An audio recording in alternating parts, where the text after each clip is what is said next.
로마서 9장 1절에서 2절까지 보시겠습니다. 내가 그리스도 안에서 참말을 하고 거짓말을 아니하노라. 내가 큰 근심이 있는 것과 마음에 그 차지 않는 고통이 있는 것을 내 양심이 성령 안에서 나로 더불어 증거하노니.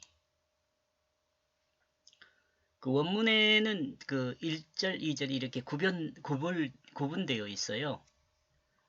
근데 우리 그 개혁 성경에는 구분되어 있지 않죠. 지금 요즘은 개혁 구분되어 있나요? 제가 한번 봐볼까요?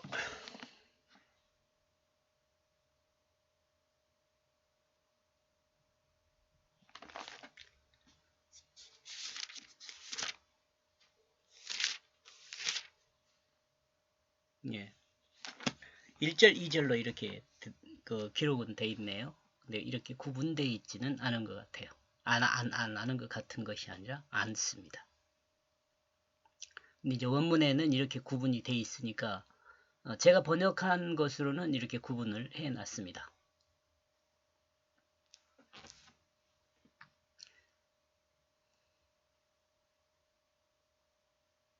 1절 나는 그리스도 안에서 사실을 말하고 있다. 나는 거짓을 말할 수 없다. 성령이 내 안에서 내 이 양심과 함께 증거하고 있다. 하나님의 말씀인 그리스도를 받아들이고, 하나님의 말씀인 그리스도를 받아들이고, 이 문장 불만 없죠? 예수 그리스도가 하나님 말씀이니까 하나님 말씀인 그리스도를 받아들이고, 이제는 그 그리스도 안에서 거짓이 아닌 진실을 말하고 있습니다. 이 구원된다는 것에 대해서 제가 설명드릴 때 거짓에서 진실로 옮긴다 그러죠. 옮겨졌다 그러잖아요. 그러니까 우리 마음이 거짓 마음이었는데 그 거짓 마음이 진실한 마음으로 바뀐 거예요. 그 거짓 마음은 사탄이 심어준 마음이거든요. 그리고 이 사실은 성령이 자신의 양심과 함께 증거한다고 이야기합니다. 성령. 이게 지금 그리스도를 받아들였다 이 말은 성령을 받아들였다, 성령으로 거듭났다 다 같은 말이에요. 언어는 다르지만 문자는 다르지만 의미는 같은 의미라는 말이에요. 하나님의 말씀을 받아들임이 곧 예수 그리스도를 받아들이는 것입니다. 그리고 하나님의 말씀을 믿는 자가 믿는 자에게 받아들여져, 그리고 하나님 말씀을 믿는 자에게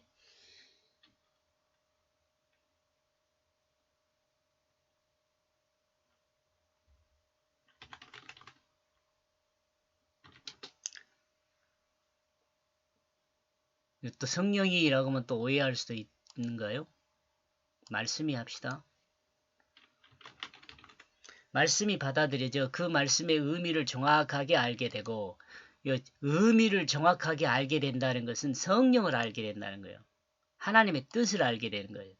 그 의미가 그 안에서 마음을 움직이고 그 마음이 그 육체를 사용하여 하나님의 역사를 이루게 하는 것입니다. 이거 지금 이렇게 말씀드리는 것을 경륜이라고도 할 수 있어요. 질서. 예수 그리스도를 믿으면 내 삶의 질서가 이렇게 바뀐다는 거죠.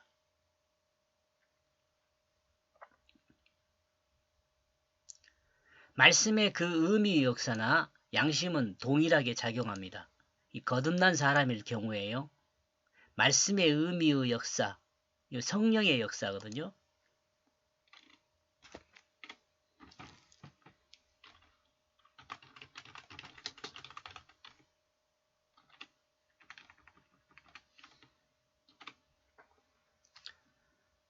이 거듭났으니까 이 양심하면은요, 이 성령이 그 마음을 자리하고 있는 거예요. 그 마음에 성령이 자리해요.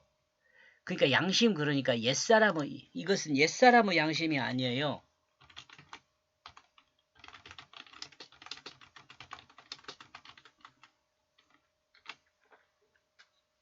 옛사람의 그 양심이 아니에요.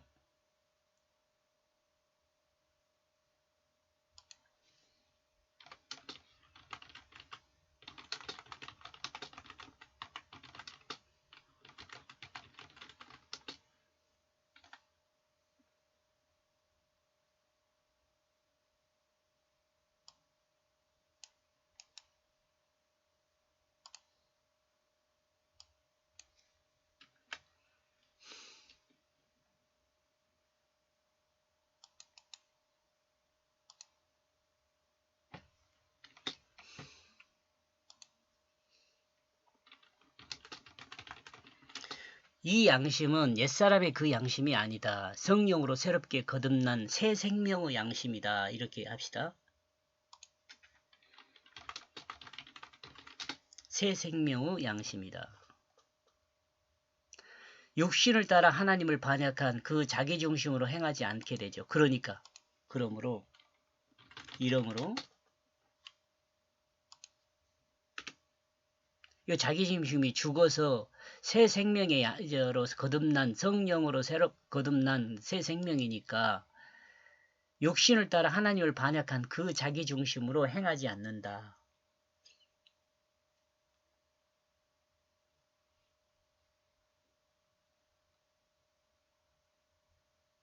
이와 같은 사실은 바울뿐 아니라 모든 믿는 그리스도인에게 동일하게 드러나는 현상입니다.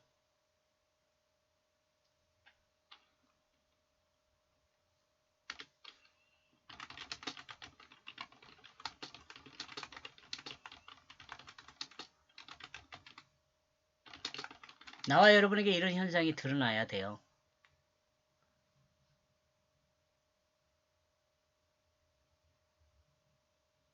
이와 같은 이라기보다는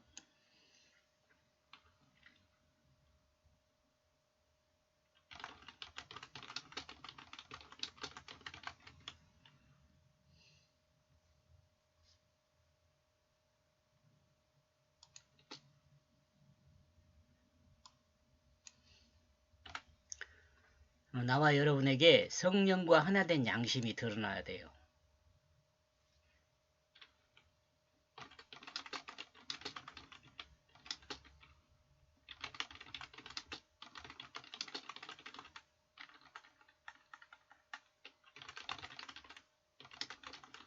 이와 같은 사람이 말씀을 닮은 그리스도인이 돼요. 예수를 닮은 그리스도인요. 2절 왜냐하면 나에게 큰 슬픔이 있고 중단되지 않는 고통이 나의 이 마음에 있기 때문이다.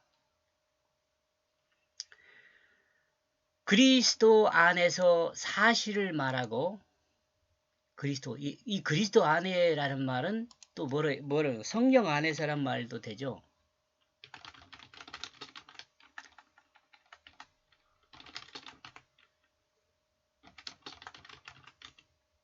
하나님의 뜻 안에서라고 말하기도 하고 성령 안에서라고 말하기도 하고 그리스도 안에서라고 말하기도 하죠.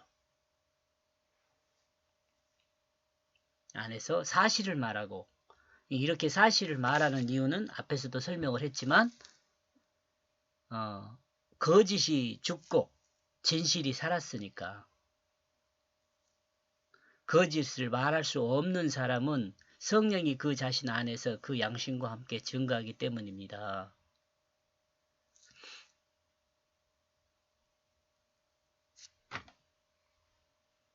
성령과 양심의 증거는 그 마음에 큰 슬픔과 중단되지 않는 고통이 있습니다. 이는 성령과 양심이 자신의 그 죄를 간섭하기 때문에 그렇습니다.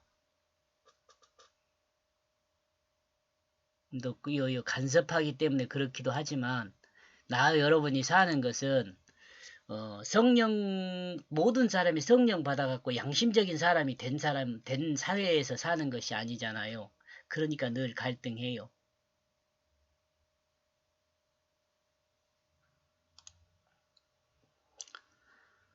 마가복음 10장 17절에서 22절 내용을 한번 기록을 해놨네요. 이 갈등한 내용에 대해서 설명하는 내용일 것 같아요. 그리고 그는 그 자신의 그 길을 가게 되고 가고 있을 때 한 사람이 달려왔다. 여기서 그는 누구냐면 예수님이에요. 여기서 한 사람은 부자 청년이고요. 근데 저는 이 부자 청년을 바울일 가능성이 있다 이렇게 생각을 하고 있습니다. 그리고 그는 그 자신에게 꿇어 앉아 그를 향하여 묻고 있다.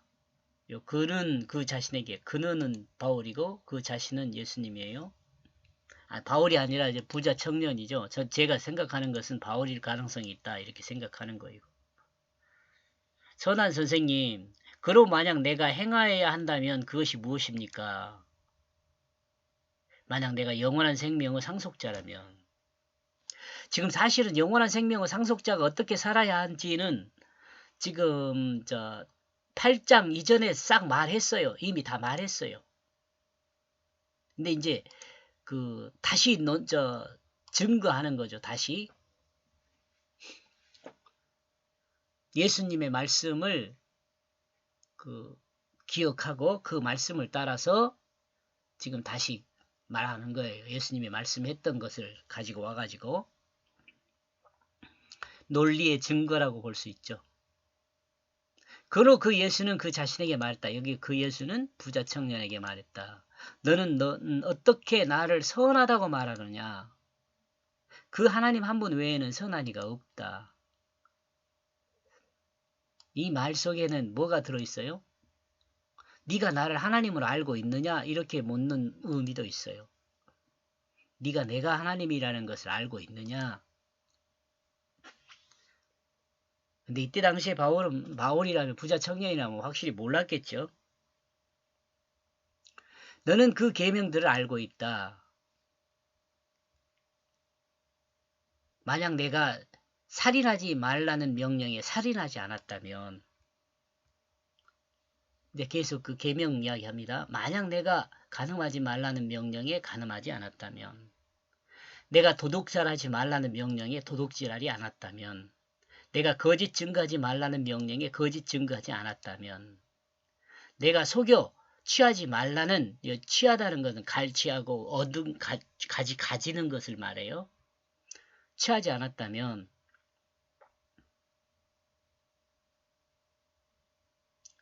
너는 너의 아버지와 그 어머니를 존경하라. 이제 이 앞에 것은 이제 다 어때요? 여기 인간관계에서 드러난 내용이잖아요. 인간관계에서 드러난 내용이에요. 하나님과 관계가 아니라 인간관계. 근데 이 인간관계에서 가장 기본적인 것은 아버지와 어머니를 존경하는 거죠. 그러므로 그는 그 자신의 생각을 알고 말했다. 선생님, 나는 내가 어려서부터 이것을 모두 지켰다. 그리고 그 예수는 그 자신에게서 보고 있다. 그가 그 자체를 사랑함을. 그 자체를 사랑하면 그 자체는 뭐 영생이에요. 영생. 영생을 사랑하는 거죠. 그 자체. 그가 그 자체를, 그는 여기서는 부자 청년이죠. 그러니까 이 부자 청년이 어려서부터 모든 것을 지킨 이유는 뭐냐면 영생을 사랑하기 때문에 그랬다는 거죠. 그러므로 그는 그 자신에게 말했다. 너에게 부족한 것이 하나 있다. 너는 가라. 내게 있는 만큼을 팔아라. 없는 거 팔아라 말 아니에요. 있는 것, 이 말은 너에게 갖고 있는 모든 것을 팔아라. 이런 발음, 있는 것만큼을 팔아라. 그러니까 약간 뉘앙스가 있어요. 팔 수 있는 만큼을 팔아라. 그런 말일 수도 있고요. 우리 개혁성경은 모든 것을 팔아라라고 이렇게 돼 있잖아. 너의 모든 것을 팔아라. 그리고 너는 그것을 가난한 자들에게 주어라. 그러면 너는 하늘의 보화를 얻게 될 것이다. 그리고 너는 이 말도 저는 이 말을 좀 중요하게 생각을 합니다. 여기로 와서 나와 동행하라 라고 말합니다. 여기로 와서 너는 나와 동행하라. 너는 누굽니까? 부자 청년이죠. 여기서 나와 그러면 나는 예수님이에요. 예수님과 동행하라. 이 말은 다시 생각하면 뭐예요? 그 자체를 사랑하는 영생을 사랑하기 때문에 이 영생을 사랑하는 사람이라면 예수님과 동행해야 한다라고 말할 수도 있죠. 22절 그러므로 그는 그 말씀 때문에 우울해하고 있다. 그는 슬픔을 가지고 가버렸다. 그는 많은 재산을 소유하고 있기 때문이다. 이 많은 재산을 아직 청산하지 못했어요. 가지고 있는 만큼을 팔아야 하는데 팔 것이 많은 사람이 되어버렸어요. 내려놓을 것이 많은 사람이죠. 이 내용은 이제 마가복음에서 제가 조금 설명을 하고 있습니다. 마가복음 10장 17절에서 22절요. 바울하고 이렇게 생각을 해서 거기서도 아마 설명을 해요. 나중에 마가복음을 보면서 그때 한번 더 여러분이 들었으면 좋겠습니다. 만약 내가 영생의 상속자라면 무엇을 해야 하는가 라는 질문에 예수님은 기본적으로 인간관계법에 대해 말씀하셨습니다. 그리고 다음 영생의 확신을 원한다면 하나님 나라를 소망하며 이 땅에 소유한 영원한 하나님 나라의 보화를 소망하며 이 땅의 소유로 영원한 하나님 나라의 보화를 사라고 이렇게 할까요? 사라고 말한다. 설명이 된가요? 내가 가지고 있는 만큼을 팔아가지고 이 가난한 이웃들에게 주라. 그러면 그 하나님 나라의 보화를 얻게 된다. 이렇게 이야기하잖아요. 하나님 나라 안에 보화를 얻게 된다. 그렇게 말하잖아요. 지금 이것을 지금 설명하고 있습니다. 그리고 주님과 동행하라고 말씀하십니다. 그러나 대부분은 여기서 큰 슬픔이 있다.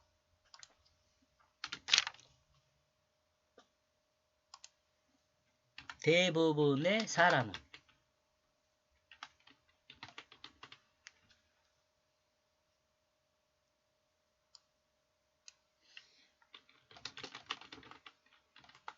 이 말씀에 큰 슬픔이 있어요. 이 말씀에 대부분의 사람은 성령과 양심의 증거를 듣고 행하기보다는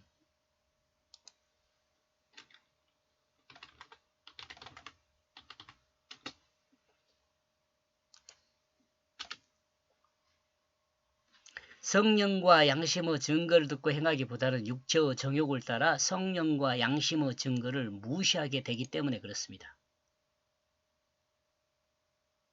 그러나 이때 성령과 양심의 중단되지 않는 간섭은 그 마음의 고통과 큰 슬픔을 꽉 채웁니다. 이렇게 성령과 양심의 증거를 무시를 하지만 이때 성령과 양심의 중단되지 않는 간섭,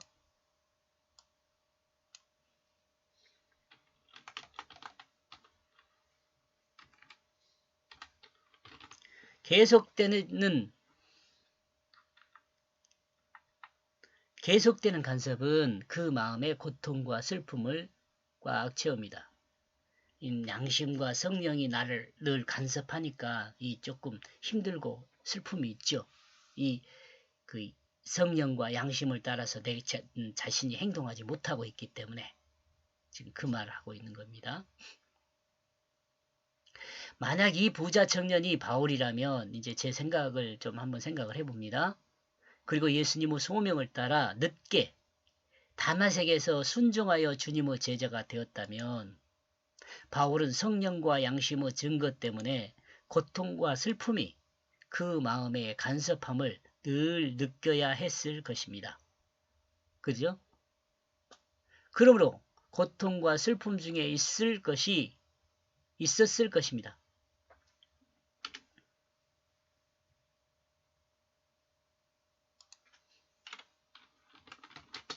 그러므로 그는 고통과 슬픔 중에 있었을 것입니다. 그리고 이를 극복하기 위해 그리스도인을 더욱 박해했을 것입니다. 이것은 바울이 그렇게 영갑자들보다 배나 더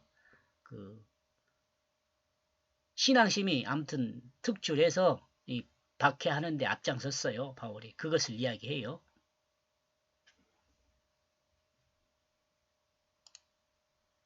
이 경험은 부자 청년이나 바울이나 하나님의 말씀을 듣는 모든 사람이 같은 경험을 할 수 있습니다. 나와 여러분도 이 경험을 할 수 있어요.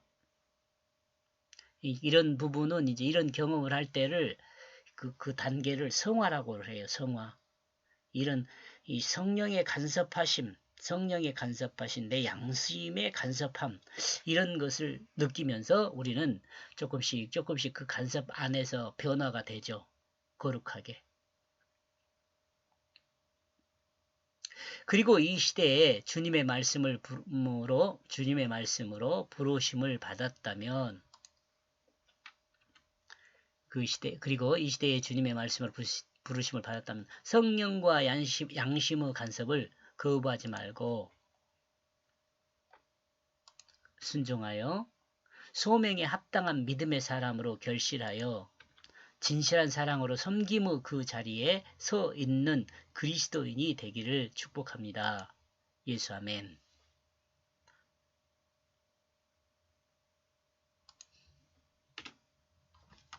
여기까지 보겠습니다. 고맙습니다.